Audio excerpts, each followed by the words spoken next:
Hi, my name is Christine Ann Sands, and today is May 24, 2014. This really should be part of yesterday's rant called Come. My. Well, that message was mostly just for trolls, feds, and evil people. Trust me, I know that most people are good. Brings tears to my eyes that most of us really want to be here, but can't, because we hardly have enough money even just to make ends meet. Much less give up everything and have a nice revolution in D.C. Powers that be have cornered us. What are we going to do? Well, we ought to keep in mind that only 3% fought in the American Revolution. And God probably doesn't even need any of us to hit the reset button. And sometimes I wonder if that reset button will be the Yellowstone supervolcano. But I really don't think so. It's hard to balance what we expect out of God with what we have to do ourselves in order for anything to change. And all I know is this: I'm here, and I can't see myself leaving. Every time I think about the missile that hit the Pentagon, or our families paying interest to bankers and taxes that just end up in the bankers' accounts for currency they created from empty accounts, I just can't quit. And then I think about the wars they lied about, and the whistleblowers they're torturing, and I just can't quit. I think about the people in prison for smoking marijuana, and about judges who sell innocent people to prison owners, and I just can't quit, ever, at all. And I wonder about others who spend their lives living how God intended, as if nothing were wrong, and I wish I could be like them, and I wish they could be like me. Well, I don't know what it will take for people to decide that there's nothing more important than stopping the Federal Reserve Corporation from continuing in their scam. But it still befuddles me when I see them acting as if it doesn't bother them, or as if there's nothing they can do. You know the saying, the truth will set you free? So I'd like to try this out. I'd like to try and make this simple enough for an elementary kid to understand. Imagine two men running for president telling everyone they're going to fix everything. How are they going to fix it? Money. Where do they get the money? The Treasury. Where does the Treasury get the money? Bankers. Where do the bankers get the money? The Federal Reserve Corporation. Where does the Federal Reserve Corporation get the money? It makes it. Imagine that. It's a corporation. Imagine a corporation with the ability to create currency. It's not money they create because it's not backed by gold. Imagine you have the ability to make currency. That would be illegal. You could get thrown into jail for that. Not only does that corporation, that non-governmental Federal Reserve Corporation, not get thrown into jail, but they are the bankers who, after creating that currency out of thin air, turn around and charge you interest on it. Quite simply put, they make counterfeit currency and charge you interest on it, and have been doing that for 100 years. What's more is that for every dollar of currency they create, there are $2 of debt. It's a debt-based monetary system.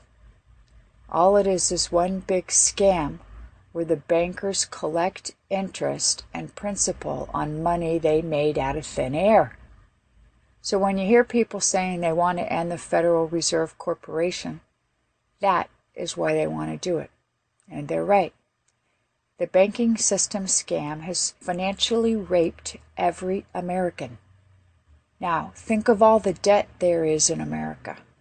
Every time we pay our debt, we're paying it to a private corporation and to the bankers that created the currency from nothing. For those of you who have not heard of the year of Jubilee, I'd like to introduce you to it. According to the Bible, the Jubilee was every 50 years and dealt with land and property rights. In the book of Leviticus, slaves and prisoners would be freed, debts would be forgiven, and the mercies of God would be made manifest. Leviticus 25, 8 through 13. It seems only appropriate that considering the private bankers created currency from thin air and then charged everyone principal plus interest on something that was counterfeit to begin with, we have every right to honor God's year of Jubilee this year. With 80% of Americans near poverty and so many people in prison for whistleblowing and smoking marijuana, which has become legalized, now is the time for the year of Jubilee. Remember, we never had to pay income tax until the bankers started the Federal Reserve Corporation scam.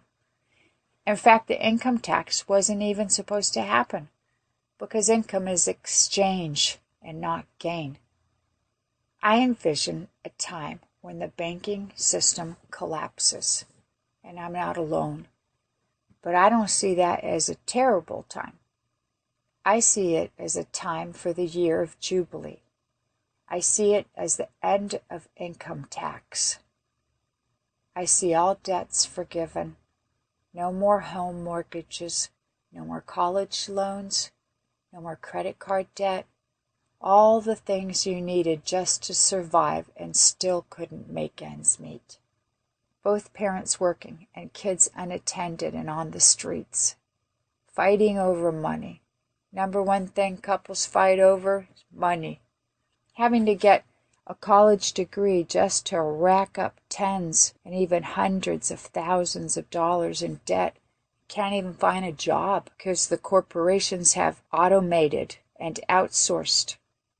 The one thing the bankers want you to believe is that when the banks collapse, the world will end. No. When the banks collapse, it will be the year of Jubilee. At that time, let it be that all prisoners be freed. May the millions of vacant homes the bankers stole from America be returned to the people, first to those who were forced from their homes, and then to the homeless and to the veterans. How is change going to come? Is it going to come through the collapse of the banking system? Or through mass mobilization? Or maybe even a super catastrophic event? I don't know. But I do know it will come. Never since the emergence of Western civilization did a democracy survive.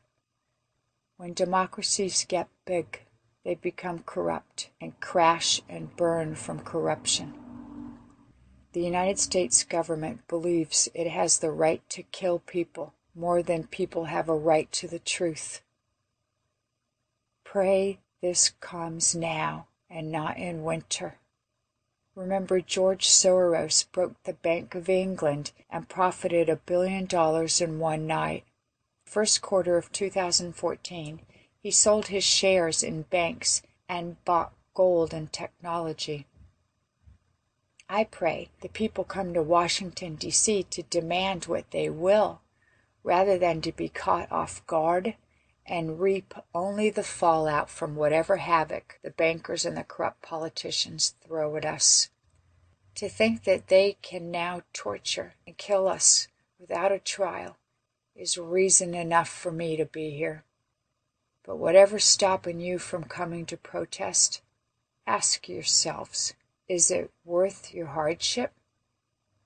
Is another decade of paying income tax, interest, and principal to counterfeit banks less painful for you than coming to D.C.? Is ignoring the future pain of your children's slavery more comfortable for you than coming to D.C.? Well, I know this. You have to be intelligent enough to know what's going on. You have to be a minimalist, and you have to be strong. I pray that all those who are those come. For those who cannot come, mercy. I purposefully lived my life so that I could be available for this. I spent the winter in Nashville, inspiring songwriters to write songs about saving the world while I was waiting for the weather to break so I could come back to D.C. And I was pretty lucky I found other like-minded people here with me in Operation American Spring. I'm pretty sure something bigger than me is driving me. But you know what? We need you here. We'll be here for the long haul. Think about it. This concludes part 2 of Come. Thanks for listening. Enjoy your day.